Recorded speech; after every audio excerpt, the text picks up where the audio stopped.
I made a mistake. I was trying my best to learn everything I can about Undertale lore, and I accidentally started Deltarune a bit too early and kind of forgot about Undertale. I know, this guy stinks, right? But today we're going to be looking at the Undertale Iceberg, which should explain a lot and fill in a lot of gaps in my knowledge, hopefully. So if you enjoy this content, please like, comment, and subscribe. We're so close to 1,000 subscribers, so if we can hit that, that'd be freaking awesome. But without further ado, let's get into it. Again, full credits down below in the description. I'm just reacting at the end of the day. Also, if I could convince you to join the Discord, that would be pretty freaking awesome. The Discord's awesome. There's a lot of awesome people, and it's the best place to send recommendations of things to watch. But grab some snacks, grab yourself something to stay hydrated. I got a monster for today's one. And let's get into this bad boy. Swoosh. Let's do this thing. Undertale. Undertale. That name I has promised stuck I out haven't amongst watched the it. gaming community for many years now. It was a viral success when it first released in 2015, garnering a massive fan base and becoming a phenomenon. It's easily one of the most popular indie games ever made. Personally, I think Undertale is one of my favorite games of all time. It came out at the perfect time for me, being a young, dumb teenager and all, and it honestly got me through some hard times. The same can probably be said for a lot of people, as the game just has a very feel-good atmosphere surrounding it. Okay, I'm sorry to pause already, but I got a question for you. I like to ask questions every video, and I'm gonna ask a few in this one because it's a longer video, which I hope you don't mind. Um, I am in the position where I only started consuming Undertale content when I was 23. You know, I missed the phase as a teenager. But I'm curious, when did you delve into the Undertale slash Deltarune rabbit hole? Were you teenager? Were you older? I mean, I don't know. I'm quite late to the party. I'm sorry, I'm not a LARPer. I'm trying my best not to be like Logan Paul with One Piece. You know, I'm actually trying to get into the content and really enjoy it. But I'm just curious, when did you get into it? And, you know, did you think it made a massive impact on you at that time? Fans of I Undertale think know it's a made a lot about the pretty game big and its impact on me secrets, like recently. me. However, there is much more to this one simple game than you would think. My name is Chatter, and this Lovely is to the meet you. Undertale Iceberg. Let's go. I'm curious how Undertale would have affected me as a teenager, though. I feel like it'd be Now, interesting. before I get into this video, I have to clarify that this isn't the first time a video about this topic has been made before, but I feel this particular iceberg has so much more unique information that I feel like this video's existence is warranted. And as Okie we go dokie. on, I'll give credit to certain videos or channels that help me discover more information about particular subjects in the iceberg. I'm gonna turn it Look up in a the little. description to see everyone I've credited. This particular Okay. iceberg was found on the Iceberg Charts subreddit and was made by the user Cheese Seatbelt. Great iceberg, man. Now Thanks, let's not cheese waste any more seatbelt. time. Let's dive into this. Which cheese would you make a seatbelt out of? That's what I'm thinking. Toby Fox. Toby Fox is the creator of Undertale. He coded, sprited, composed, and wrote for most of the game, We love and has Toby. contributed to other projects before and after Undertale's release, including Pokemon Sword and Shield. What? I didn't know Temmie that. Chang. That's pretty cool. Temmie Chang was the co-creator for Undertale, and she helped design a lot of characters and animated some of the game. A species in the game is based on her, Temmie. We also love Earthbound Tammy. inspiration. It's quite obvious that Undertale is inspired by Earthbound in multiple ways, from its dialogue to some of its visual style. There are also references to it littered throughout the game. Sans Mii costume. In Banjo-Kazooie's Smash Ultimate gameplay presentation, Sans was revealed as a costume for the Mii Gunner character, which Really? absolutely broke the internet. Alongside this, a remix for Megalovania was included, composed by Toby Fox himself. And it's a fucking banger! Alternate universes. AU Undertale's fandom content's is known for crazy. creating multiple alternate universes, or AUs. The AUs themselves can switch up the game's plot, characters, gameplay, etc. Some of these Even in the Discord, like there's people in the Discord who've made AUs, and like seeing the artwork they produce is actually like phenomenal. So I can only imagine and that's only in like the Bilal I feel so egotistical saying the Bilal Discord, but in my Discord, yeah, there's a few AUs which are just like the level of quality in it is awesome. and it's just like that's only a small section of this big fandom. So I can only imagine how crazy the AU content gets. AUs have even been made in the games, If you've but made most are any AU incomplete. content, please I'd say the send it. reason Let me why know. AUs are so prevalent in the game's fandom is due to the fact the game itself is about timelines and different paths. This leads me up to Underswap. Underswap is an AU that swaps the roles of characters in the game to have different personalities. Oh with wait, let me Sans see who's got who. Okay. Who? Alphys is the knight, and oh damn, that's awesome. Okay. Uh, Toriel as Asgore the queen. Asgore is the protector. What is Flowey supposed to be there? Flowey looks like the Bergamot guy. Then who's supposed to be Flowey? Sans is Papyrus. Papyrus is Sans. Uh, you know, wait, that might. I don't know. You know what? I don't know. That you might. Maybe I'm being goofy and silly. I'm curious which. Oh, I think is Temmie supposed to be Flowey? Or is Temmie supposed? I don't know. Sorry. I'll stop. acting more like Papyrus and vice That's pretty versa. cool. This is easily the most popular AU and has generated tons of fan art and fan content. Fanbase. Undertale is known for having a massive young fan base. And with massive young fan bases comes controversy and people looking upon the whole fandom in a negative light. This negative stigma has died down over the past couple years, thankfully. I would say so. Cringe Yeah. culture's dead, bitch. To be Deltarune. cringe is to be free. Deltarune is an Undertale spin-off created by Toby Fox. The game follows a new cast of characters, but seemingly takes place in a different world than Undertale. So far, only a demo featuring Chapter 1 has come out. This spin-off will be brought up time I'm and so time excited again for within Chapter the 5. Iceberg. Sans is Ness. In I don't know this. 2016, YouTuber MattPat released a game theory video about Undertale, trying to explain that the character Sans is a deceased version of Ness. The theory is very reaching and makes little to no sense within the context of the game. This video got a lot of attention when it first came out, but quickly spiraled into meme status for its absurdity. And don't even get me started on I Gifted the Pope Undertale. w.dgaster. Oh, Gaster. Gaster is a hidden character within Undertale, who can only really be seen through hacking the game or getting incredibly lucky. While we do know what happened to him, the details have been left very vague as to who he is and what he was doing before his death. The most we know about him that we can definitively say is that he was the royal scientist before Alphys, and he created the core. One day, I quote, his experiments went wrong, he fell into his creation, and shattered throughout time and space. And that's it, really. This character is purely a mystery, and will be mentioned throughout the rest of the... Sorry, I keep pausing. I saw someone say this, and I didn't really think about it, because I've been absorbing so much, like, theory, content, and stuff like that, but I know, like, the average Deltarune player doesn't always go through that route, and a lot of people are like really hoping that Gaster is the big bad, or like plays a massive part in Deltarune chapter 5, 6, and 7. And someone said that like for the average gamer who goes through Deltarune, it just wouldn't make sense if like the big bad was just someone because the average gamer doesn't know who Gaster is, right? So like they'd be like, who is this guy? Why is he the big bad? You know what I mean? If that makes sense. And I thought that was a pretty good point. I think if Gaster is in the game, they should just be a side character more for than anything a very else. good reason. But including the next entry, Gaster followers. The Gaster followers, much like Gaster himself, are hidden characters within Undertale. Their appearances are dull and gray, and the characters briefly mention Gaster's backstory before disappearing. Not much is known about these followers other than their living counterparts, one of them being from Deltarune. Entry number 17. There is an inaccessible room within Undertale named Room 264, which displays text in the Wingdings font, which is linked to Gaster. I'll read it for you now. Entry number 17. Dark, darker, yet darker.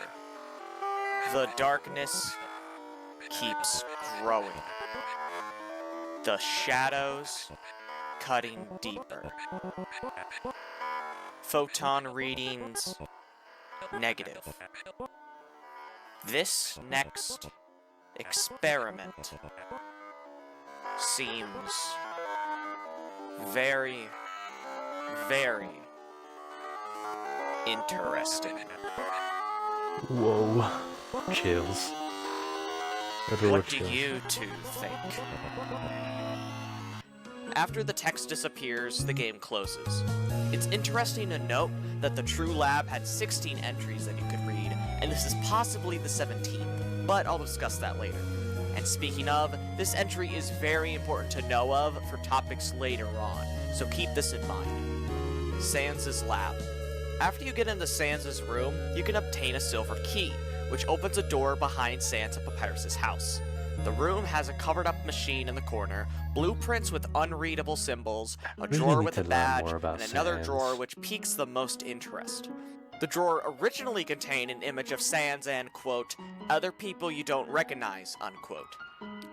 However, in the version 1.001 patch, you can find another photo, which is described as 3 people smiling and the words, don't forget. This has been linked to Deltarune, as Don't Forget is the title of the song in the credits, and the 3 people could potentially be Chris, Susie, and Ralzai. Genocide differences. The genocide route is easily the most different route in Undertale, as the game story shifts dramatically due to your actions. There are almost too many differences to name, but the most prominent include the new songs and the new boss fights against Undyne the Undying and Sans. ABC_123_A.OGG. Due to its namesake, this is one of the first files you'll see when decompiling the game. I'll play it for you now. Hello, have some respect and don't spoil the game. It's impossible to have mysteries nowadays. Because of nosy people like you. Please keep all of this between us. If you post it online, I won't make any more secrets. No one will be impressed. It will be your fault. What the fuck was that? In version 1.001, this audio was simply changed to be laughing. Probably because everyone knows the nooks and crannies of this game by now. Legendary artifact. In Waterfall, there's a room with a piano. By playing the first few notes to memory, a hidden doorway opens up. Entering this doorway reveals a room with a red artifact. Attempting to pick up this artifact has the game state, you're carrying too many dogs. The annoying dog appears in your inventory, and if you try to drop it, the annoying dog will absorb the artifact and leave the player's inventory full of dog residue. Interacting with the empty place the artifact once was will read, the artifact is gone. A funny tidbit is that if the player tries to remove the annoying dog from their inventory through hacking, and then tries to interact with the artifact, the game will tell you, this will never happen. You're a cunt, Toby. Wow. And I love you. Motifs. Undertale is known for utilizing motifs, or a repeating theme in a composition, throughout most of its soundtrack. Multiple videos have been made that link seemingly unrelated songs together by reuse motifs. This has led to people to joke that Toby Fox only wrote a small amount of songs, and then the majority of the soundtrack is simply reusing those songs. Quiche. In a secret area in Waterfall, there's a bench, and checking the bench reveals that a quiche is hidden underneath it. The item is named Abandoned Quiche. It heals 34 HP. That's a In lot. a now-deleted tweet, Toby said he originally implemented a feature that would allow you to skip parts of the game with this quiche. Kickstarter. On June 24th, 2013, a Kickstarter for Undertale was initiated. Like all other Kickstarters, multiple donation tiers had prizes, which was all explained in a video featuring Sans and Papyrus, which includes some unique poses for the two not found within the final game.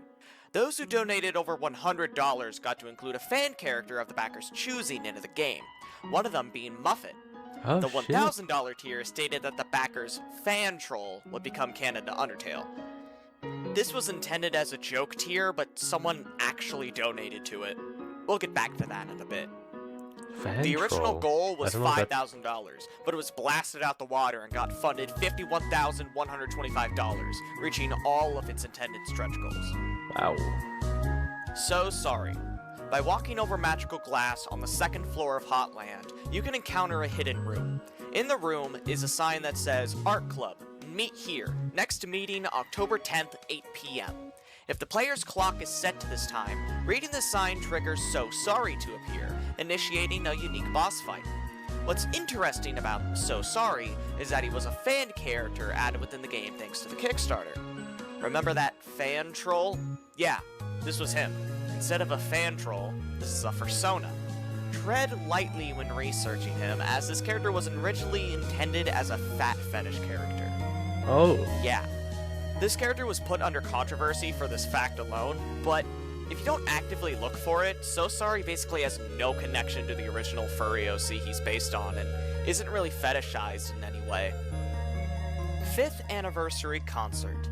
For Undertale's 5th anniversary, a digital recording of a concert by Music Engine was streamed to YouTube. The concert performed the entirety of Undertale's soundtrack, and it's a really good listen. It honestly made me really nostalgic and emotional. The fact this even happened at all is dope as hell. Can I flex real quick? In September, I'm going to see Undertale live, like Undertale Orchestra live. I'm so excited. I'm gonna be cosplaying for it. I'm gonna dress up as Tenna. I know it's not Undertale, I know, but I'm going as Tenna, a friend's going as Spampton, and another friend's going as Mettaton. I'm so excited for it though. It's gonna be so cool. Yeah. Also, I want to take this time saying our sponsor of this video is nobody, because we're not that big yet. But if you could subscribe so I can get to that stage, that'd be pretty awesome. I'm trying my best to get to a point where I can do this full time, because I love making videos for you guys and interacting. And if you could subscribe, that'd help out a lot. We're so close to 1,000, so hopefully we can hit that soon. Okay. And that's the first layer. Most of this information you probably already knew about, but that was only a I knew warm-up. a This is decent only the amount of tip it. of the iceberg. That's Let's it. dive underneath the surface, shall we? Shallow waters. Hard mode. By naming yourself Frisk at the start of the game tells you, warning, this name will make your life hell. I Proceed have heard anyway? about this. By proceeding, you begin hard mode, which includes harder versions of enemies and gives you less useful items, like a snail pie, which heals less than the butterscotch pie. Unfortunately, the game only progresses to the end of the ruins, where Toriel's fight is interrupted by the annoying dog. The game then proudly states, hard mode. Coming. Maybe. Don't count on it. This has led most to believe that hard mode won't happen, and this is held true so far, as no updates to hard mode have come out at all. Chara is the narrator. A lot of evidence within the game suggests that Chara is the one that narrates Undertale. A lot of the narrator's flavor text is written like a character reacting to the events that are unfolding in front of you. The narrator also has their flavor text changed within Genocide, such as the famous line, despite everything, it's just you, turning into, it's Such me, a good line. Chara. There's a great Tumblr post that has piles of evidence to back this up, to the point I'd say it's a fact. Link in the description. The anomaly. Within Sans' fight, Sans explains to you that a certain anomaly is creating timelines left and right, and they're starting and stopping suddenly. He then goes on to say, that's your fault, isn't it? Quite obviously, the anomaly is referring to the player, as Frisk is the one controlled by the player, and the player is the one who starts and stops multiple timelines, or new playthroughs. Fun values. Before the game starts, a random number between 1 and 100 is chosen, referred to as a fun value. Depending on your fun value, certain events can happen, like the wrong number song event.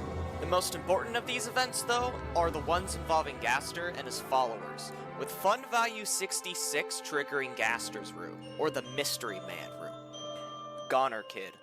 Goner Kid is a character found in Waterfall if you have a fun value of 90 or above. They have many key differences that make people question if Goner Kid is even related to Gaster. The most important difference of these being, Goner Kid doesn't mention Gaster at all. Goner Kid's dialogue proceeds as follows. Have you ever thought about a world where everything is exactly the same? Except you don't exist. Everything functions perfectly without you. Ha, ha. The thought terrifies me.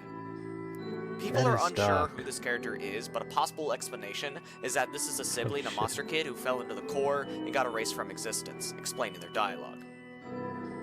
Waiting for Toriel. After Toriel gives you a cell phone, she asks you to wait for her as she does errands. Most players start moving immediately after and go explore, but if you actually stay in that room for 5 minutes, you get a call from Toriel telling you to keep waiting. Afterwards, if you wait up to 35 minutes, you get constant phone calls from Toriel. She gets her phone stolen by the annoying dog, and if you leave the room, she explains what happened to her phone to you, unlike the usual dialogue you get. The minor touches in this game just astound me. Yeah, it's really Origin well of made. Megalovania. Before Undertale, Toby Fox, as an angsty teenager, created the Halloween Earthbound hack in 2009, which had Dr. Andonuts as the final boss. Megalovania debuted as Andonuts' theme, and later it was remixed in Homestuck in a fight sequence named S. Wake, and later released in Homestuck's 6th album, Air Transparent, in 2011. The song later was rearranged again. I will say, I was talking about Homestuck in the Discord because of it's become a few people suggested to get into it, and a lot of people have said like, dude, it is a massive commitment to get into, and I've been advised, honestly, it's been pretty 50-50 to get into and not to get into, but I think it is pretty cool that Toby worked on that project as well, and maybe it's a potential thing I can get into. If there's a lot of comments about it, or a lot of people in the Discord talk about it, then potentially, but for the time being, probably not. In Undertale, where it's famously used in Sans' boss fight. Doge. There is no meme. Take off your clothes. No, not that Huh? fucking Doge. Doge is a cut enemy that was another bipedal dog character that wields a spear. Her attacks were identical to lesser dogs, but her sparry method was a little different.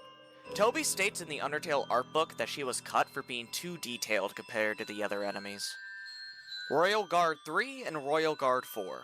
Royal Guard 3 and Royal Guard 4 are a pair of cut enemies that are similar to Royal Guard 1 and 2, and follow a similar battle. It's likely this fight was cut as it was too similar to Royal Guard 1 and Royal Guard 2 and would have just been seen as repetitive. Glide. Glide is a boss hidden in Snowden. Like So Sorry, it was a I have character that was no implemented due to a idea who this Kickstarter is. backer. In order to encounter it, you must enter the mysterious door and, in the room it leads to, move for 2 minutes straight. Not much to really say about it.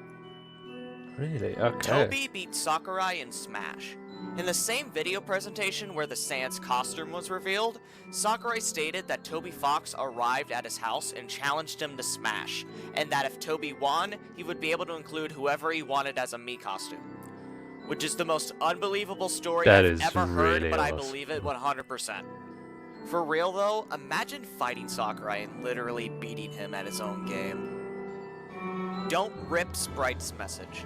In the game's files, there's a message amongst some sprite sheets that says, please don't upload these huge sprite sheets online. Just cause most weird things here are used, I'd rather them be seen in context first. Wait like a year first. If you're just ripping normally seen sprites for Spriter's resource or something, I don't care if you use these to make it easier though. Snowball Golf and Human Souls That's Connection. valid. Yeah. There's an optional minigame in Snowden where you can push a ball into a hole. Depending on how you play, a certain colored flag appears from the hole and tells you how you played. If you get the ball into the hole in 6 seconds on your first try, the flag will state this: bravery, justice, integrity, kindness, perseverance, patience. Using these, you are able to win at ball game. The colors for each That's of the really adjectives are cool. the same as the 6 human souls, so this has led people to speculate that these colors refer to the personalities of each of the human souls. Sans Patrick Connection. It was discovered in 2019 that Sans' voice clip is actually a sample of Patrick from the SpongeBob episode Something Smells. Here, take a listen. Maybe it's the way you're dressed. Maybe it Soon after this, the clip was memed to shit, especially since it was on the tail end of Sans' reveal in Smash. Title Anagram. I've never heard that Undertale before. is an That anagram is for insane. Deltarune, which can reference the fact that Deltarune takes place in a world similar to Undertale, but things have been switched around. Or if you're a memer, Sans is Undertale can be Patrick. an anagram for nut dealer. Clam Girl. If your fun value is between 80 and 89, an NPC can spawn in Waterfall named Clam Girl. If you talk to her, she talks about her neighbor's daughter Susie and how you should meet her. She also says that fate will find a way for you to meet her. Interestingly, in the version 1.001 patch of Undertale, she has an additional line of dialogue that says, "In life's grand scheme, she might be why you came here in the first place." Even more interestingly, talking to Clam Girl in this patch makes the "don't forget" note appear in Sans' lab. More on that later. House in Snowdin's background. It's very If you look interesting. to the left of Snowdin's mysterious door, there's a house in the background with lit windows. You can even see someone leave and re-enter the house. Quiche Origin. In 2013, Toby Fox tweeted out, "There's an abandoned quiche under the bench here." Steven after not surviving. But what if Sans wasn't Ness? That's so or good. even Patrick? What if he was Steven Universe? Clearly not, because seen a this lot is of a fan art shitpost theory purely that, made though. to make fun of theories like Matt Pat's. In this theory, it's proposed that Steven Yeah, I've Universe seen this contracted fan art. cancer, lost his hair, and wore a sweatshirt to stay warm. Eventually, he dies and turns into a skeleton, and lives on in his new form with the name Sans, which stands for Steven after not surviving. Like if you cry every time. JoJo references. When fighting the Mad Dummy, expect to see a few references to JoJo's Bizarre Adventure. What? Alongside their habit of repeating the same word 3 times in a row, Mad Dummy also says, "Futile, futile, futile!" Yes, this is a reference to JoJo, as antagonist Dio's rapid punch battle cry of "Muda Muda Muda" directly translates to futile, or more I commonly, didn't know that. useless. Mad Dummy also has a segment where they throw a single knife at Frisk, and comments that they are out of knives. Dio also uses knives in his climactic battle with Jotaro and Stardust Crusaders, Holy throwing them shit. in stopped time. A lesser-known JoJo reference is with the punch card item from the Nice Cream Guy, which, when used, displays the flavor text, "Hurrah! You ripped up the punch card, your hands are burning." This directly references Jotaro's rapid punch battle cry of "Aura, aura, aura." Sound check. That's If really your fun cool. value is at 65, you can go to the Snowdin room that has a fishing rod in it. It has a 50% chance of having you access a sound test room. I've heard about the You can only listen to sound 4 freaking unused Gaster's songs. theme. Happy Town, Meat Factory, Trouble Dingle, and lastly, Gaster's theme. If you choose Gaster's theme, you can't pick any of the other songs anymore.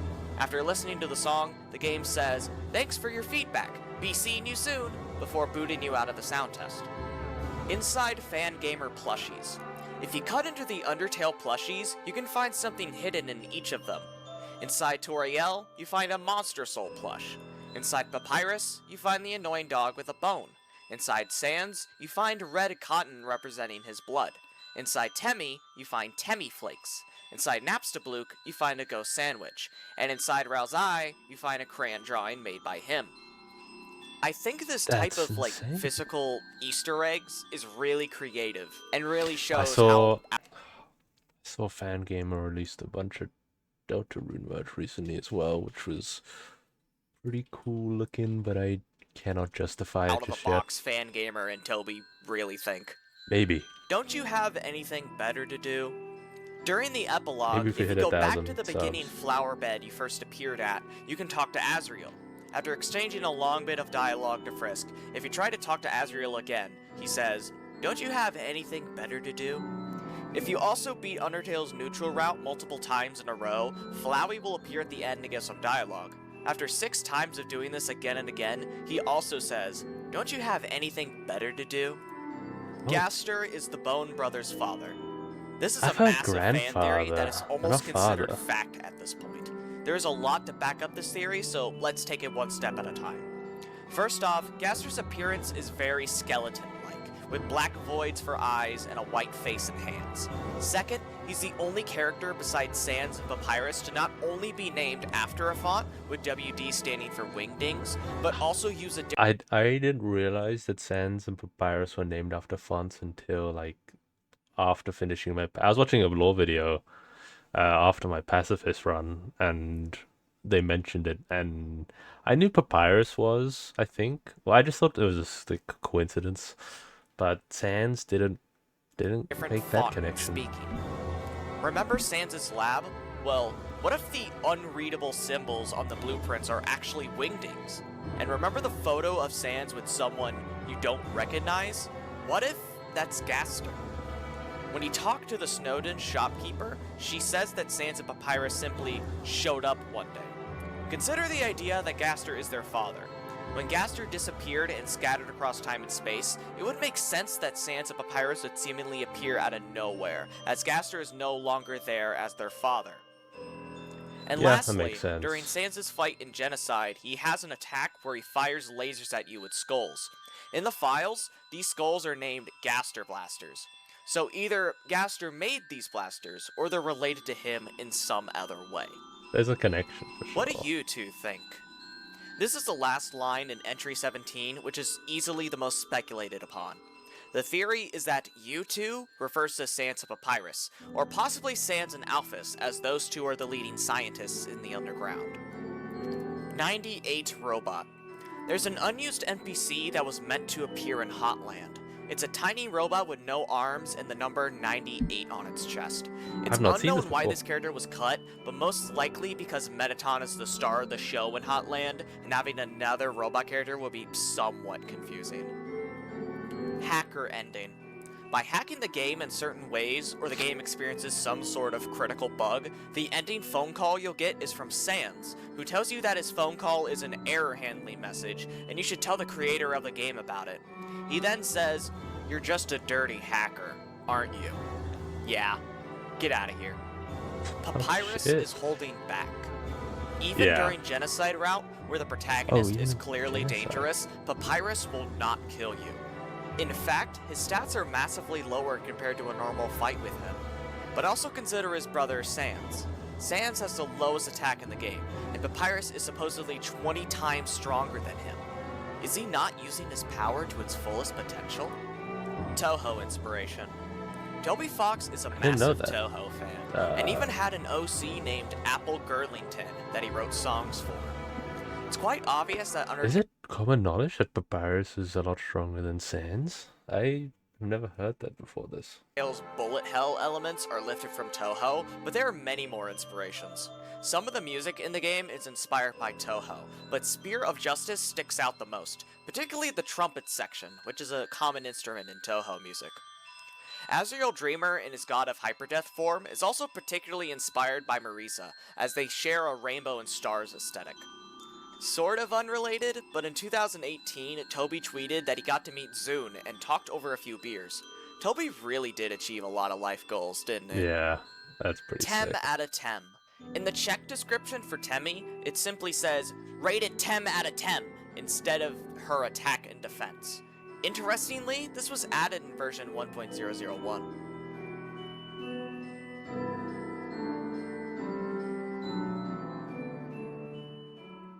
Okay. That was layer 2. We're I getting feel like into a lot of more that I and more didn't know, obscure information so now, and you might not have known everything on this layer. The further down we go, the more mysterious it gets, so prepare yourself. alrighty. Let's go even deeper.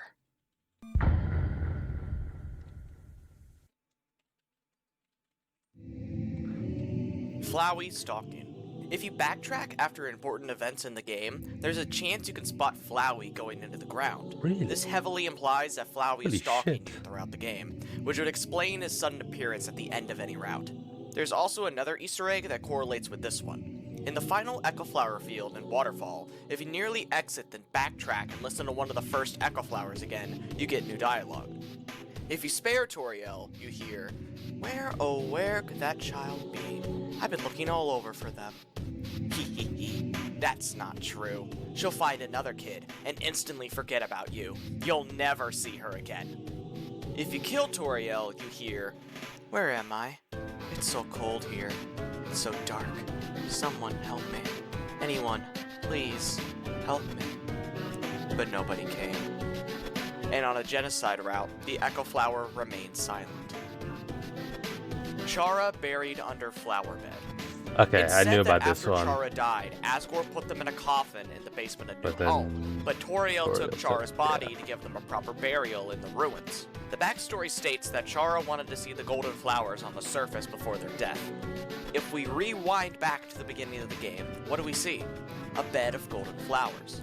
To further add on to this, keep in mind that in Genocide, Chara states that Frisk's power awoke them from death. If we assume the flower bed is their grave, Frisk falling onto said flower bed would probably cause them to awake. Later on, when you fall off the bridge in Waterfall due to Undyne, you enter a flashback and hear Azrael's voice. And when you wake up, you're on a bed of golden flowers. And the last bit of evidence is that at the epilogue, where is Azrael? Looking over the golden flower bed at the beginning of the game, saying, someone has to take care of these flowers. Nightmare. Normally, the Monster Kids word search looks like this. However, when the fun value is set to either 56 or 57, it looks like this. Weird. Fallen down monsters. Yeah, I This really term need is used to. in Alphys's true lab Wish I could entries figure when out which referring to fun monsters who are value my close to runs death. were at. In an unused line, the term fallen down is fully explained in a book titled Monster History Part 6. Unfortunately, monsters are not experienced with illness. However, when monsters are about to expire of age, they lie down, immobile. We call this state fallen down. A person who has fallen down will soon perish. Asgore also refers to this term in the Undertale alarm clock when talking about Rudy, saying Rudy eventually fell down. Strange tweets. Toby Fox has made a lot of weird tweets before, a lot of them being funny and some of them being cryptic. One thread of tweets in particular had Toby state, "The success of Undertale has been incredible. Thank you to the artists, the fans, and to my friends for supporting me in 2015. But That's so lately, wholesome. something has left me feeling unsettled. A burning, Okay. inexplicable feeling. You could say, its very nature is shrouded in darkness." On October 30th, 2018, That the is really official cryptic. Undertale Twitter account appeared to be hijacked. The new person behind the account tweeted as such. "Welcome. Have you been looking for me? How wonderful. I have been looking for you as well. I have something I want to show you. Something I think you will find very, very interesting.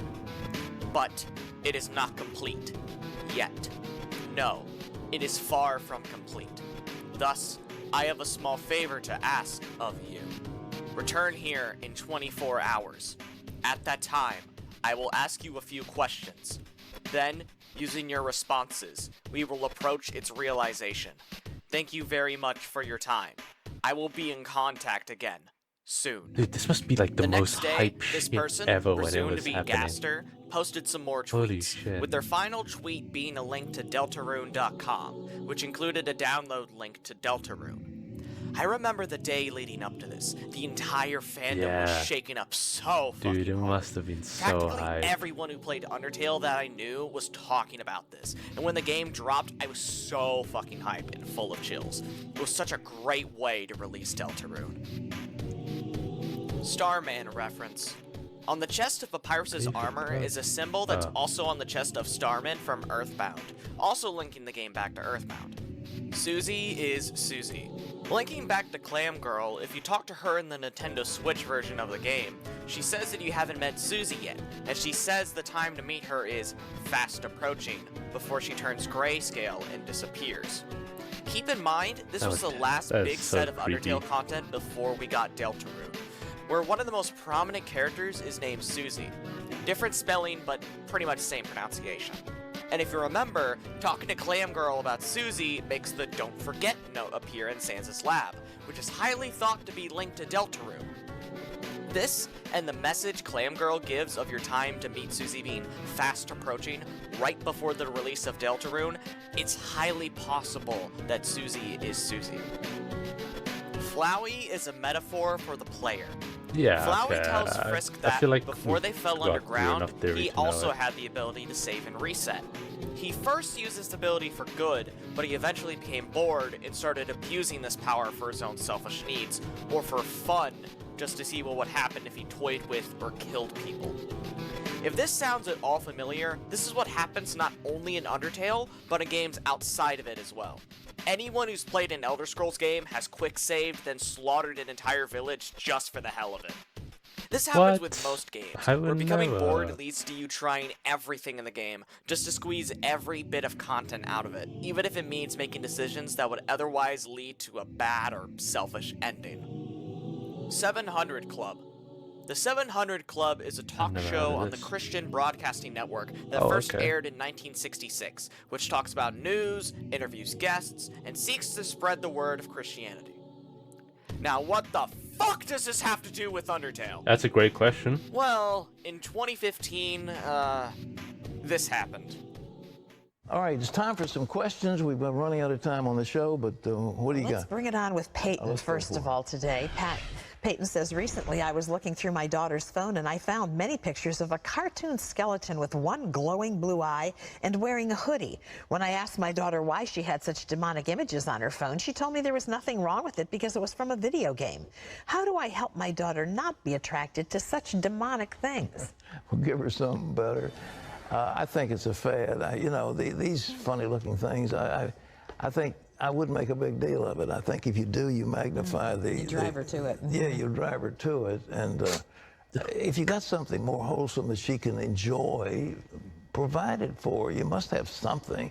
There's got to be some video game that isn't so evil, but those things are filled with violence. I mean, you know, and brutality. It's unreal, and that's what the kids are playing. You say, oh, well, he's just playing a video game. Yeah, sure. Boom, boom, boom. Well, sometimes it's all about being cool with your friends because they all have exactly. it, I you know. know. So Yeah, a lot of people Okay. played Undertale to When I be first- cool. You know, oh my God, that is, oh my God, imagine being Toby and seeing that clip, like that. Oh my God, I'm actually crying. That is hilarious.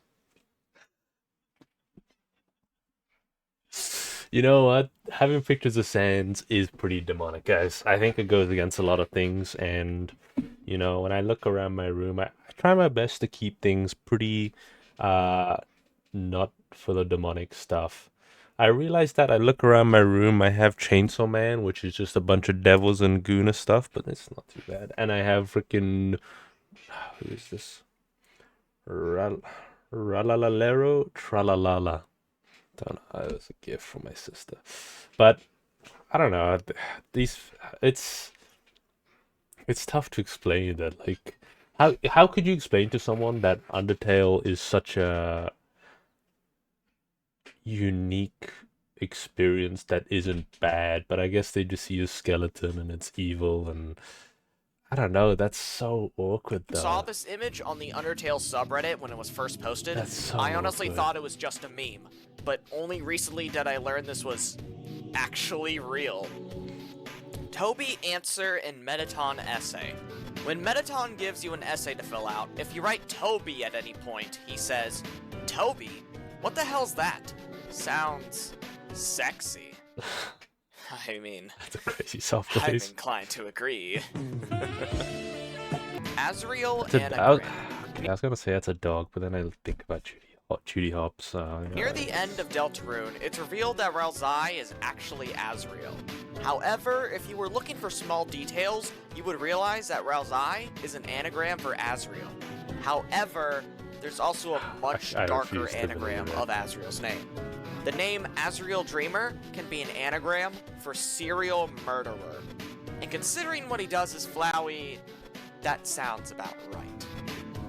Star.ogg. This is an unused song that uses instruments from the original Star Fox for the SNES. Oh shit, I'll play the song for you now. dude, that's freaking Glenn Powell, by the way. Oh.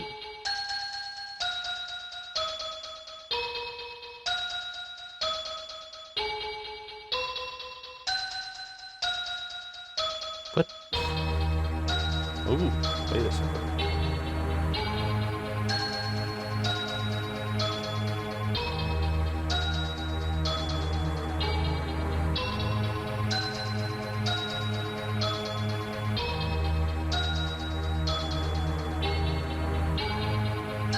You know what? This is growing on me. I actually quite like this.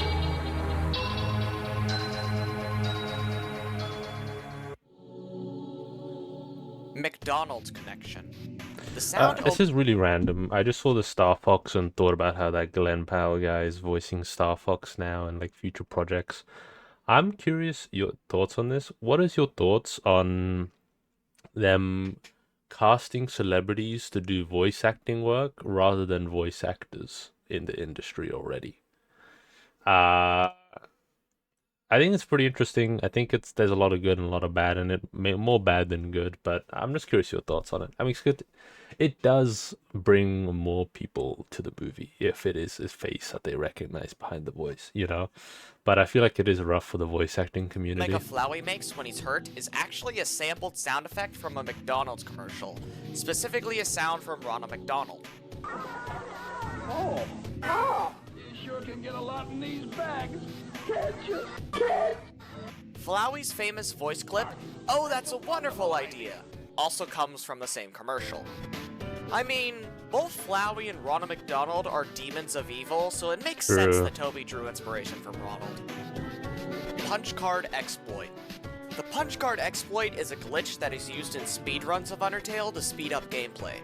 The glitch is a little complicated to explain, but I'll try to explain it as best I can. Whenever you're in a cutscene or talking to an NPC, you normally cannot move, but by allowing the punch card item to appear during this, the game thinks you should be able to move, so it allows you to do so, allowing you to move while normally you have to sit through dialogue. The punch card can also be used to wrong warp you to a spot you originally were by entering through doors. I hope I explained this right, but if not, there's a video in the description that explains this much better than I can. Room Water Redacted. Room Water Redacted, or Room 272, is an unused room. In the center is a strange figure, and if you try to talk to it, it says redacted in lowercase wingdings. If you try to leave the room, you're sent to the sound test room. Some people speculate that this character is the true form of Gaster, but nothing really backs this up. The stable. There's a string of text in the game that indicates that a horse stable was meant to be included at Napstablook's snail farm. The text proceeds as follows. It's a horse stable. Do you want to go inside? You jostle the door. It's locked. Suddenly, from inside the redacted, you hear a... and that's it. Further investigation into the code reveals that you're meant to look in a trash can to find a key to open the stable. If you do so and interact with the stable again, the same character from Room Water Redacted appears, and it simply says X in wingdings. Very weird cut event. Yeah. r/Underminers. r/Underminers is a subreddit dedicated to data mining, Undertale, and Deltarune, and talking about the discoveries within each game. Massive shoutouts to everyone who has dug up weird mysteries from the game's code in here, as a lot of stuff involving Gaster and the like has come from here, so big shoutouts to them. I'm not one of them. Unused Sans' blue eye in Smash. It was found that in Sans' texture in Smash Ultimate, there's an unused section of blue around the eyes, which is obviously meant to be Sans' blue eye in his boss fight. It's unknown as to why this was cut or what it would have been used for, but people speculate it would have been used for his parry animation, which honestly would have been super badass. Room Overworld. Room Overworld, or Room 274, is a pitch black room with red pillars with small faces on them. Oh my god. Attempting to talk to these NPCs crashes the game. The player can activate 2 dialogue triggers though. One of them is for Toriel, where her dialogue is the exact same as when she first talks to you in the ruins, and the other dialogue trigger activates a fight with Flowey, where he says dialogue from a neutral route ending while music plays. If I had to guess, this was most likely a test room. I know what you did. If you look in the trash can of Alphys's lab, you can see this bit of flavor text. There's a message crumpled up in the trash can. It's in a strange kind of handwriting. It says, I know what you did. It's possible Who this would note have was said written that by to- Flowey, as this Oh. message seems to be directed towards Alphys herself for her experiments in the True Lab. Flowey is certainly the type to mock and remind Alphys of her fatal mistakes, much like he does for the player in their mistakes. Oh my god. That's Sans so isn't a fucked. skeleton. No, this isn't a meme theory explaining that Sans is Phil Swift or whatever. Yo, what's up, Flex fans? We're gonna check out the new green screen. It's awesome. I think you're gonna love it. What? This is an actual theory with actual evidence that Sans isn't a skeleton, but in fact, a darkener. The whole post goes into a lot more detail, but No, I'll because summarize he's it quickly. in... Sans bleeding at the end of his boss fight made It doesn't no make sense. unless No. you believe it was ketchup. Okay, I get why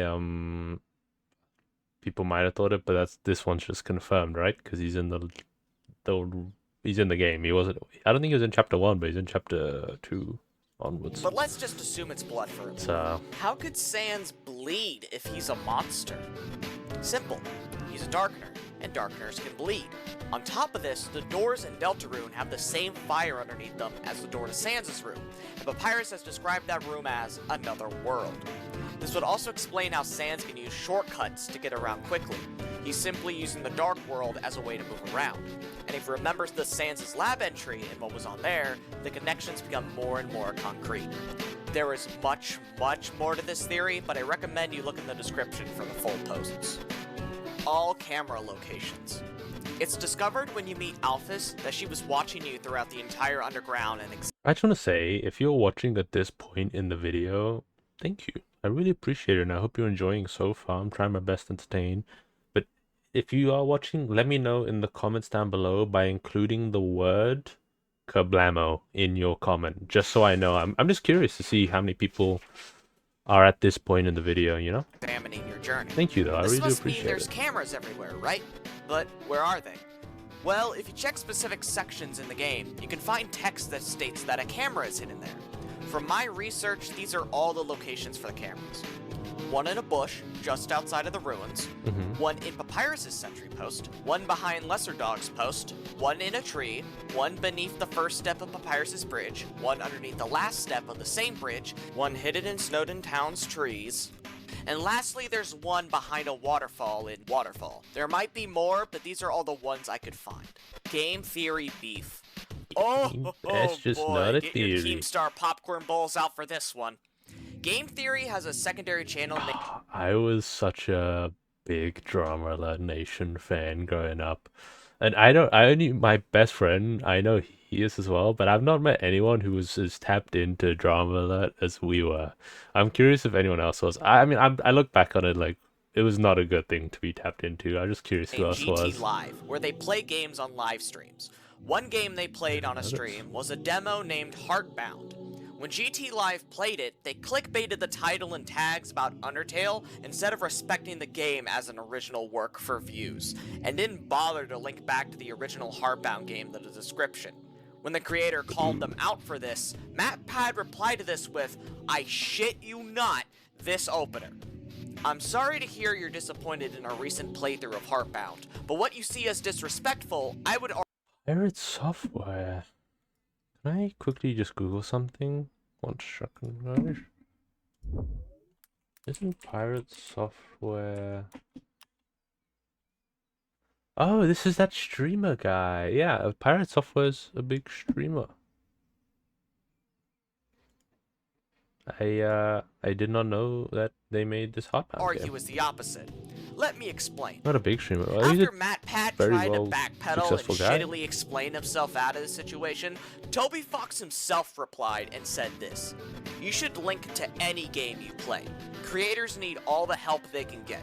And think carefully if you're misleading your audience with how you present your videos. You went too far this time." Holy shit. This is the only time Toby Fox has ever gotten serious and called out someone like this, and it's one of the biggest oh shit moments in the Undertale fandom, I'd say. Good on you, Toby, and fuck you, MatPat. Deltarune worked on before MatPat Undertale. Toby Fox got inspired to work on an RPG in 2012, mostly thanks This to the is so artist. interesting. So it's like, for the FNAF community, like, it's pretty obvious that, like, MatPat's the GOAT, right? As far as I'm aware. Like, he's the FNAF guy. Did the Undertale community like dislike MatPat?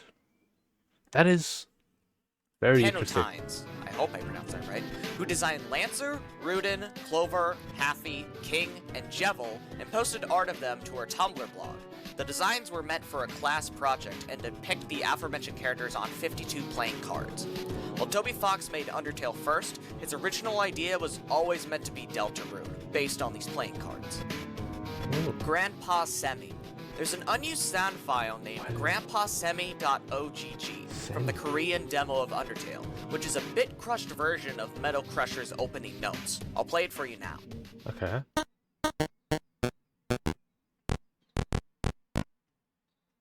The file name is speculated to refer to a cut character named Grandpa Semi, who could have been related to Sans Papyrus, as Semi could refer to the font semi-serif.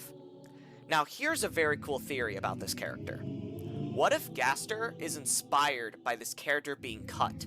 Think about it. A potential father figure for Sans Papyrus has lore that says he's literally been erased from existence. And then think about what happened to Grandpa Semi. Undertale content and Halloween hack. The obvious similarity between the two games is the fact Megalovania is used, but this runs a little deeper. One of the flowers in Magicant says it was used in an experiment from Dr. Andonuts. Oh wow, okay. Sound familiar? Yeah. And when you die in the fight against Dr. Andonuts, he taunts you and says you're just dreaming before laughing at you. The same thing happens against Omega Flowey, but the game crashes instead. There are also enemies you can encounter in the game straight up named Amalgamate. And lastly, right before you fight Dr. That's Andonuts, so cool. his sprite appears as Yuboa from the game Yumi Nikki. And people say the way this sprite is constructed could have inspired Gaster. Papyrus survives his death. To be honest, this is the only entry I couldn't find much information for. There's obviously fan works that say Papyrus survives his death or Sans prevents his death in some way, but there's nothing to really indicate this within I canon. feel like that's a If bit anyone knows anything about of a this, leap. please tell me in the comments. from what I've seen anyway. But if he's like 20 times stronger than Sans, and Sans is like the goat, And that's then Layer 3. This is the Yeah. point of no return. There were entries here that even I didn't know about, but it's only going to get worse from here. holy Into the shit. fathoms we go. I'm so excited.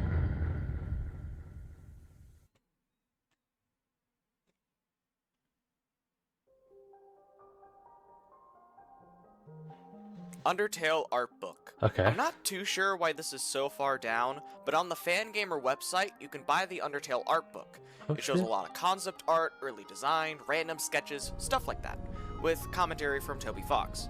It's a really You good know, read. I'm currently saving up to move out. Hopefully YouTube helps with that. If we keep going the way we're going. And you know when like you invite people over to your place and they're in the living room, there's like this idea of like having books on the table just so they can like flick through, you know, just to like show a bit of personality and stuff like that. I'm now seeing this, I'm like, you know what? It'd be so cool just to have like the Undertale and Deltarune art book just on the table, or like I don't know. I think that'd be such a cool thing to have. Imagine you go over to someone's house and like on their coffee table, there's like the Undertale art book. You'd be like, holy shit, this guy knows bull. I don't know. That'd be awesome though. I got the physical copy because I'm weird like that. Yeah, that's Collector's awesome. Edition songs. In the Collector's Edition of Undertale, there's a CD with all the game's music on it, but it also includes bonus tracks. In the description, you'll find a video that plays all of these songs. Here are the song names: Mysterious Shrine, Overly Familiar Shrine, both of which are used in the Dog Shrine rooms in the Nintendo Switch version, Okay. Dating Start FM version, Bereavement, which appears to be an early version of Asgore, Bone Trestle trailer version, which is the song used in Undertale's trailer, Dog Dating, and finally, Before the Story, which is actually used in Deltarune, that being the song that plays on the title screen. Pink names. Ooh. One of the Froggets you can talk to in Ruins can completely change one factor of the game. It says this: surely you know by now a monster wears a yellow name when you can spare it. What do you think of that? Very helpful, or it's bad? If you choose it's bad, it says, really? Then I'll tell all my friends to tell their friends' friends, never use yellow names. How about that? Then you can choose to either keep or remove yellow names from the game. By removing yellow names, the enemy's name won't change colors at all, making it a bit harder to know if the enemy can be spared or not. If you complete the game without these names and go back to Frogget, it says, "How was your adventure? It must have been difficult without being able to tell the enemy's feelings." However, if you remove yellow names and decide to talk to Frogget again, you can tell it to bring back the yellow names. The Frogget says, "How are you doing without yellow names?" It's great, or bring them back. If you choose bring them back, it says, "Huh? It's rather inconvenient that you changed your mind like this." Yeah, that's pretty Since I told convenient. everyone not to use yellow names, everyone threw theirs out. Well, last year it was fashionable to have pink names. I think everyone still has those in their closets somewhere. I'll ask And everyone to look, but did this is the you last know time. the pink and yellow is the same hex code, pink and yellow, that Spampton has on his glasses and Friend has, or John Roots has in their eyes. After this, whenever the enemy can Fun be spared, fact, the that's how enemy's I knew name will about this change one. to pink instead of yellow. One last fun fact about this. After you tell the Frogget to throw away yellow names, by looking at the trash heaps in Waterfall, you can read this. There's a pile of yellow names in the trash pile. Okay, that's a really cool Unused detail. Metaton Neo That's attacks. really smart. It's found that Metaton Neo has some unused attacks in the game's files. But don't get too excited, the attacks appear to be reused from Vulcan. It's possible that Metaton Neo was planned to be a full boss fight instead of the instant kill you deal to him in Genocide. Metaton Unused Audio. There's an unused audio clip in the game that was meant to be used by Metaton. I'll play it for you now.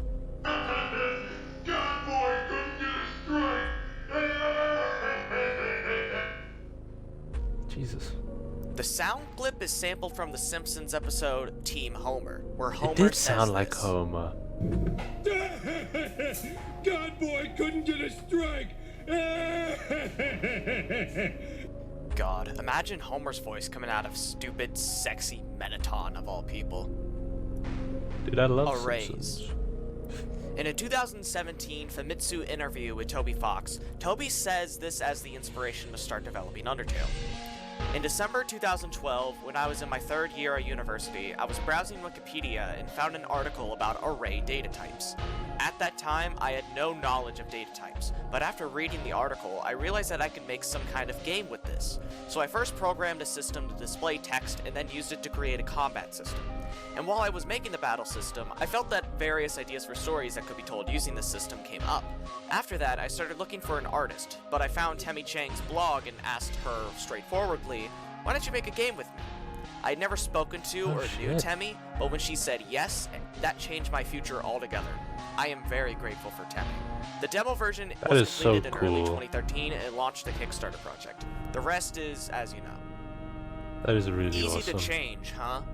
If you edit your name to be longer than 6 letters, whenever you open the menu, the text "easy to change, huh?" will appear next to your name. Gotta love Toby and his cheeky ways of calling out the player. Ultimate Fate of Hard Mode. This entry is basically stating what was said before. Hard mode will likely never happen. Gaster stats. Within the game's files, w.dgaster has actual stats, which are listed as 66,666 HP, 66,666 attack, I'd and win. 66,666 defense. Whoa, that was a mouthful. And if you're able to beat him in battle, you would actually get negative gold and negative XP. Okay, I don't want to win anymore. A note from your friend. When you download the Undertale demo, it also comes with an instruction manual, which is both Flowey and Toriel explaining the basics of the game. The very last page of the manual is titled, A Note from Your Friend, with Flowey in the center saying, "Howdy, my name's Flowey. I'm really looking forward to meeting you. I already feel like we're good friends. Hee hee hee." Whenever you complete the demo, the manual will change depending on your actions. If you kill Toriel, the last page will change to Flowey grinning with the text, "Ha ha ha. You didn't even try to spare her, you murderer." Holy shit. If you spare Toriel, Flowey's absent, and the page says, "Don't get too cocky." If you start a genocide round during the demo, all of the pages except the first and last are changed to the Undertale logo and the text, "That was fun, let's finish the job." The final page now depicts a faceless Flowey. Big Bob. To Big quote the cutting Bob. room floor, nothing is known about this image, aside from the fact What's that this? it's Big Bob. Is In that all it? seriousness, it's likely this was just a test sprite that was given a silly name. Original Entry Okay, 17. that's it. We all know about Gaster's Entry 17, Yeah. but there is another Entry 17 written by Alphys, which is normally inaccessible in the game. It reads as, monsters' physical forms can't handle determination like humans can. With too much determination, our bodies begin to break down. Everyone's melted together. Asgore knows about amalgamate. timelines. During Asgore's fight, you can use Act to talk to him, and certain flavor text states, you tell Asgore he's killed you a number of times before. He nods sadly. This seems to imply that Asgore knows about timelines, but this isn't stated anywhere else in the game. Asgore doesn't even make any hints to this or even talks about it I beyond feel the like that's more of saying Asgore might have interpreted it as like, you've killed me countless times before, like he's killed other humans' souls or like other kids. So like Asgore's like, yeah, you know, you're just another kid. You already killed so many of me and stuff like that. I think that's more what it is if I had to guess, but sort of interaction. I don't know. Maybe that's a It's leap. possible Asgore doesn't fully know what Frisk is talking about when they say this, but it's left weirdly vague. That's why I interpret How'd it you do anyway, that? though. If you attack Temmie and get her to low health, the narrator says, how'd you do that? Considering Temmie's defense is -20, nearly any attack will kill Temmie in one shot. Not many players will find this dialogue because of that, and it seemingly surprises even the narrator when you don't kill her. Heartache was Jevel's theme originally. In a Japanese interview on Nintendo's website, Toby had this to Fucking say about the Jevil. development of Deltarune. In 2011, when I was living Sorry. away from home while I was in Dislike college, Jevil. I had a flashy illness. I couldn't get any medicine, Oh, and when no. I was sleeping with a high fever, I had a very vivid dream. It was a dream of the ending of the game, and since then I've been obsessed with the idea that I have to make that the ending of the game. So I tried to make it once in 2012. I really liked the artist Canotines I found on Tumblr, and I used that person's character design. But at that time, I ended up giving up development without completing a single room.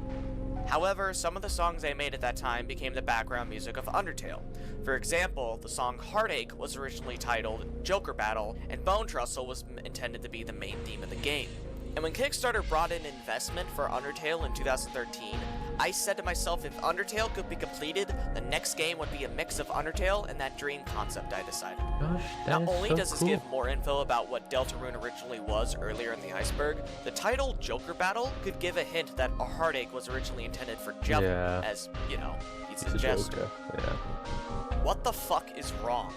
Within the code for the scene where Mettaton sings to Frisk, you can find Toby getting a little frustrated with coding the game.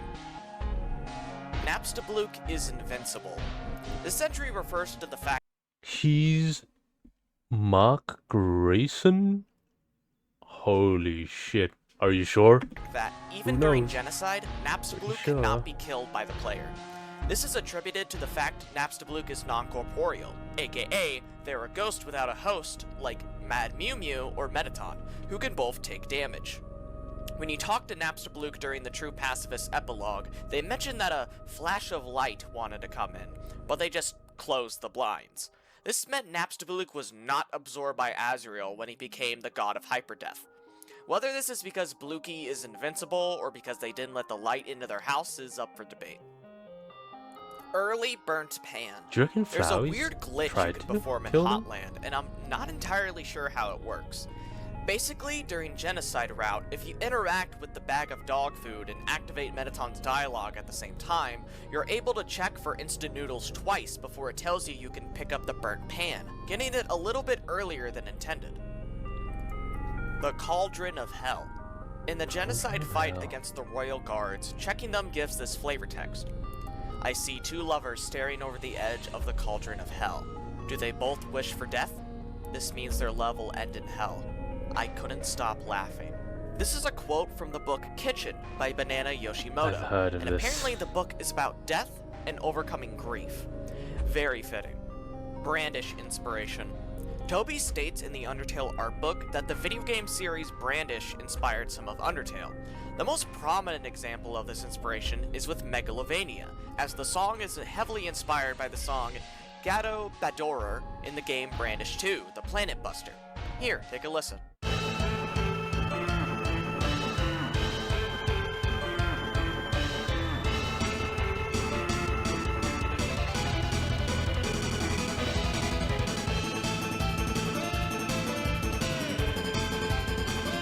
Yeah, you hear it, the same.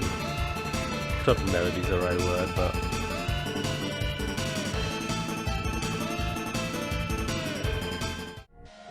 Another thing to note is that in the Undertale Halloween hack, you play as Varric, who is the protagonist of Brandish. And even later, it's possible that Varric inspired the design of Chris in Deltarune. I mean, just look at the similarities. Yeah. Okay, that Cucumber makes sense. Quest. Cucumber Quest is a webcomic written and illustrated by w.dgaster. Apparently, Gigi and Toby are good friends with each other. Oh, nice. Toby Fox once composed a theme for the character Noise Master, and a specific melody in the song would later become reused for Metal Crusher. Here, take a listen.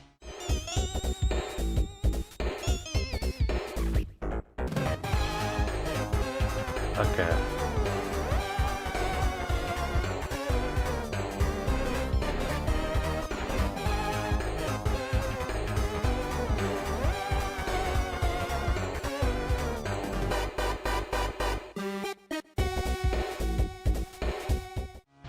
Chara buried under tree. An alternate theory as to where Chara is buried is underneath the tree in the ruins. The narrator states that every time this old tree grows leaves, they fall right off.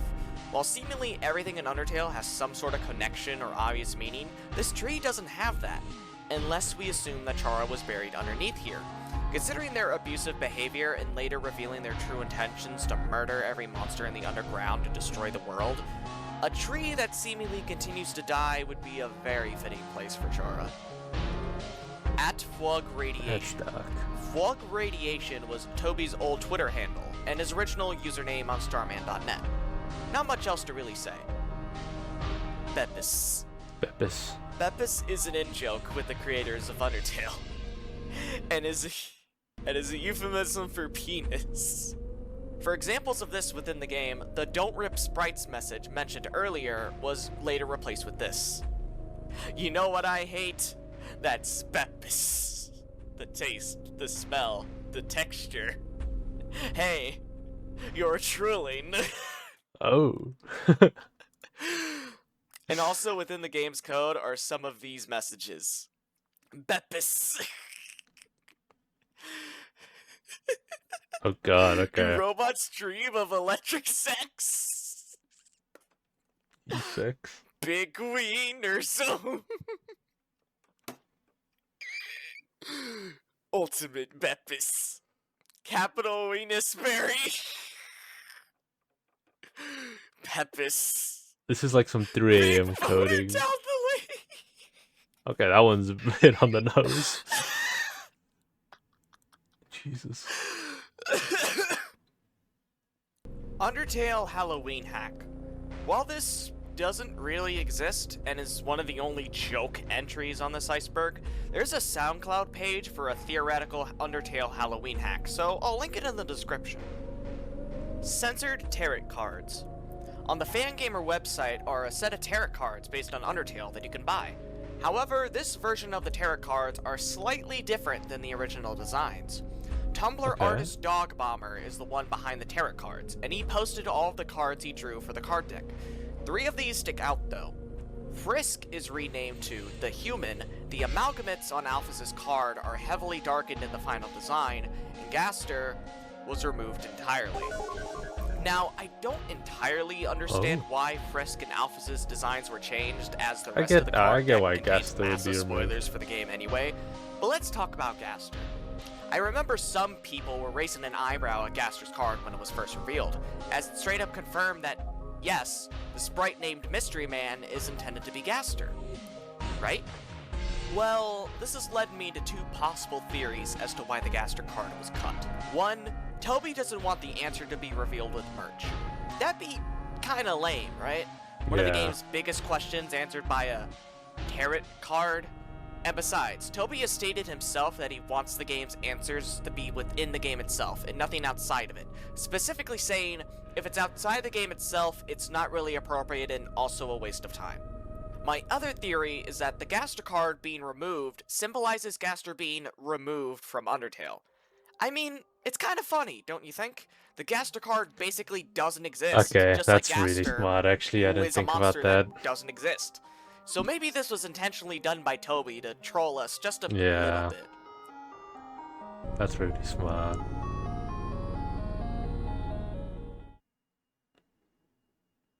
And that was the 4th layer.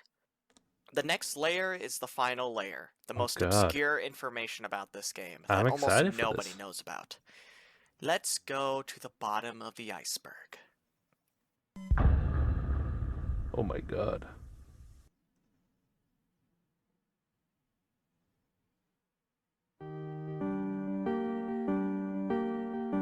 Official comics.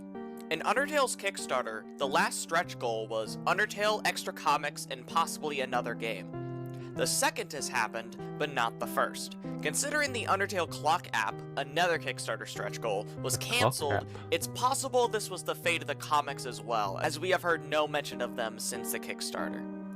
Gifttrot and Omega Flowey connection. Let's compare Gifttrot and Omega Flowey for a second, and look at how weirdly similar they look. The mouth and placement of the eyes are the details that stand out, but the antlers can be seen as the arms, and even the weird sticker-looking detail on Gifttrot's forehead can be seen as the TV screen on Omega Flowey. The credits list Gifttrot's designer as Magnolia Porter, with Toby in parentheses with question marks. If Toby designed Omega Flowey and asked Magnolia to design Gifttrot based on Omega Flowey, this would explain that weird crediting. However, this connection possibly runs a little deeper. Toby originally planned to foreshadow Omega Flowey even more in the final game. In Waterfall, Toby would have included a sprite named Beast Drawing on one of the walls. However, he cut this, saying that it didn't make sense. Reddit user Carabil Watar proposes a theory. Toby was going to heavily hint at the appearance of Omega Flowey throughout all of Undertale, starting in Snowdin and progressing more into Waterfall, but this idea was scrapped, and Gifttrot is the only remnants of this idea in the final game. Okay, that makes sense. Unused bridge seed behavior. There's unused code for the bridge seeds in Waterfall that triggers a text box to appear. I'll play the clip now as it kind of speaks for itself. Bridge seeds. You hear a small voice. Congratulations. What's wrong with you? What? Strange. What's wrong with you? Muscles.ogg. The final they name named for the this track one after Sands me. is Muscles.ogg. The track was discovered to have been made far before Undertale, as was originally made for a Homestuck-related project in October of 2012, under the name Muscles.mp3. But this project never happened. Bone Trestle and Heartache both planned for cancelled projects. In 2016, Toby tweeted out, "When I composed Bone Trestle and Heartache as the battle boss theme for a different game I was working on in 2012, I never expected this." Simple as that. Underbound 2. In an old thread on starman.net, Toby Fox jokingly replied on one of his friend's posts, saying he was making a sequel to an Earthbound ROM hack named Underbound, named Underbound 2. Neither of these ROM hacks exist. Little did anyone know, these screenshots were actually from an early version of Undertale. I'll read Toby's forum post for you now. Bump, because now that Coil Snake exists, I finally feel comfortable making Underbound 2, which is not only a direct sequel to the events in Underbound 1, but also a spiritual sequel to Freebound. I'm using a combination of HDMA and Mode 7 to increase the resolution of the SNES, though at the cost of the color palette. Here's some of the music, using some clever tricks to increase the audio quality, though as a result you'll need to expand your ROM to 256 A lot of this is going over my head, I'm gonna be honest with you. a friendly flower. He will help you many times along your journey. Actually the reincarnation of Face from the original Underbound. We're gonna be best friends. Main character, young androgynous person who falls into the underground and must use the powers of love to save the world. Step cousin of Squeezo from the original Underbound. There's no magical planet healing music in the sequel, but something tragic happens to your mom at least. That's all for now. Stay tuned for updates. I'm programming the new battle you can system see a in CC lot of script, Undertale and in boy, that. things are way easier than they used to be. In the screenshots provided, there's a picture of a fight against two Froggets, or test monsters. The Act button was named Talk, Mercy was named Spare, and there's an additional button titled Spell, which was actually found in the game's files. Frisk's walk cycle was shown off in a GIF, and their brown outline was originally black instead. And lastly, an early unfinished version of Enemy Approaching was posted alongside these images, which is a little different than the one found in the final game. Toby said he was making this game for the SNES, but this is obviously not true, and probably a joke knowing him. OBJ Sans That's really Box. cool. In the demo for Undertale, the file name for the dimensional box is named OBJ Sans Box. Is it possible that Sans and the dimensional box are related in some way? Considering Sans' ability to use shortcuts, this isn't entirely out of the question. Susie is Mad Dummy's daughter. There's not much to really support this theory other than very minor things. Clam Girl talks about her neighbor's daughter being named Susie. It could be assumed that Mad Dummy lives somewhere in Waterfall, so what if Mad Dummy was Clam Girl's neighbor? While it may initially seem weird that a dummy ghost could be related to a lizard, remember this is the same game where a fish and a lizard date, and it's possible a skeleton and a goat date, so anything is fucking possible. Yeah. One last bit of evidence for this is that the eyes of Susie and Mad Dummy look similar, but honestly that's really it when it comes to this theory as far as I know. Undyne. Files in Undertale's demo suggest that Undyne's original name was spelled as Undyne instead. Not much else to really say about it. Oh, okay. Papyrus's Cool Song full version. In the Undertale Kickstarter rewards video, Papyrus promises the viewer that if they donate $30 to the Kickstarter, they'll get the game soundtrack, and a song made by him called Papyrus's Cool Song. However, this never came to be, and anyone who donated $30 never got this track. There's a short preview within the video, and that has been recreated, but no full version has ever come out. Gaster Followers Mistake Motif. This is an old theory that refers to the living counterparts of the Gaster followers, and saying that each of them have made a massive mistake or many mistakes, which can parallel Gaster in his fatal mistake. Goner Kid's parallel is Monster Kid, who is a monster who trips over themselves a lot and nearly dies by slipping off a bridge. The donut guy bought too expensive of a donut from Muffet, and the orange guy forgot to make a reservation to eat in Mettaton's restaurant. The only follower that's a bit of a stretch is the striped bird character. Oh, this one from They tell Delta. Chris to check out books on the second floor, but they're blocking the second floor. So their mistake is blocking the stairs? Plus, Clam Girl doesn't have that much of a mistake to note of, but still, I really, really like this theory. Level 20 True Pacifist. This refers to a strange glitch involving Mettaton. If you use the punch card exploit and move forward with it still open, the Mettaton fight will still occur. After you kill him and walk out of the room, you can use the punch card to teleport back to the original room, walk out, save, then fight him again. You can grind to level 20 and finish the True Pacifist route normally. Neither of them could fix the machine, no matter how hard they tried. In a now-deleted tweet, Toby Fox said this: "You've all seen the happiest outcome. Neither of them could fix the machine, no matter how hard they tried. No one can." It's theorized that the machine refers to the covered-up machine in Sans' lab, and them could refer to Sans and Papyrus, Sans and Alphys, or maybe even Sans and Gaster. Whatever the machine is, it can't be fixed by anyone, according to Toby. If it were to be fixed, it could possibly give an even happier outcome than what we see in the True Pacifist route. Maybe it could save Azriel, save Chara, or even bring Gaster back from non-existence? Sans' Mii costume leaked, but nobody took it seriously. I couldn't find much information about this outside of Chi Seatbelt's word, who is the creator of the Iceberg, so I'm simply gonna repeat what he said about this entry. Okay. The story goes that Paragon, an admin for Discord server Forest Maze, heard some inside information about Smash, including that Sans would become a Mii costume. This led him to believe that Frisk would become a playable character. He told the members about his information, and they all said it was fake. Several other credible insiders also said they heard about Sans too, but didn't necessarily believe in it either. Okay. Xbox port. This entry is simply pointing out that Undertale has only come out on PC, Mac, Linux, PS4, PS Vita, and Nintendo Switch. Why not Xbox? How come there hasn't been an Xbox port yet? Ball on title That's a great screen. question. On Undertale's title screen, if you type ball, you get a short Do you reckon how well would have Undertale banged if it was released on Prime 360 days? I reckon it would have done well. It must have. Or was Undertale came out around the time of the PS4 and Xbox One? I don't know, 2015? Dude, that's probably PlayStation more than Xbox. Xbox One more than 360. I'm old shit.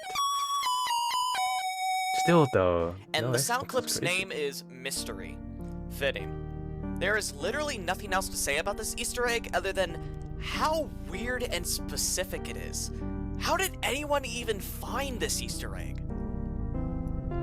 Flowey kills the evacuated monsters. Ooh. This theory was proposed on one of Etika's streams of the genocide route. Rest in peace. Rest in The peace. theory goes that Flowey helps the player in performing the genocide of the underground by picking off any monsters you don't kill and the monsters that try to escape. This theory doesn't have much proof behind it, but it's food for thought. Game Test 7. This is a supposed beta version of Undertale that has never been released to the public. What this beta version of the game could include is purely a mystery. Okay. Maybe I'm missing something. I don't get that. So it's just a game that Mount was Ebot never released. real life location. Oh wow.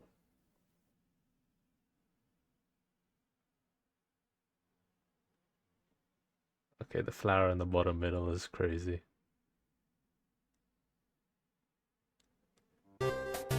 Where is that?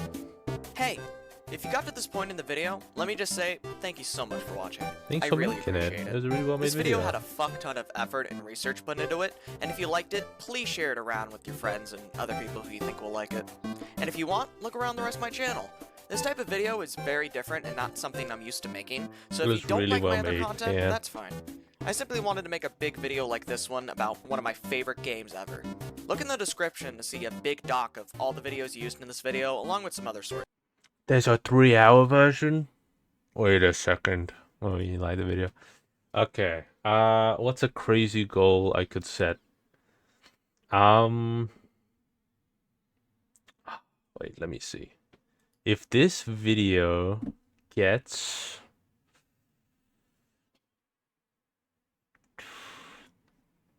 355 likes, we will watch the 3-hour video. If we get 355 likes, we'll do the 3-hour version. But hopefully you enjoyed this one, and I hope you have an amazing rest of your day. Thanks for being a part of my strange little world, and I hope you have a great Sunday if you watch. Well, I'm releasing on Sunday, but great day, whatever day you're watching this. And yeah, hopefully I'll see you around in the Discord. I'll catch you in the next one. Bye bye.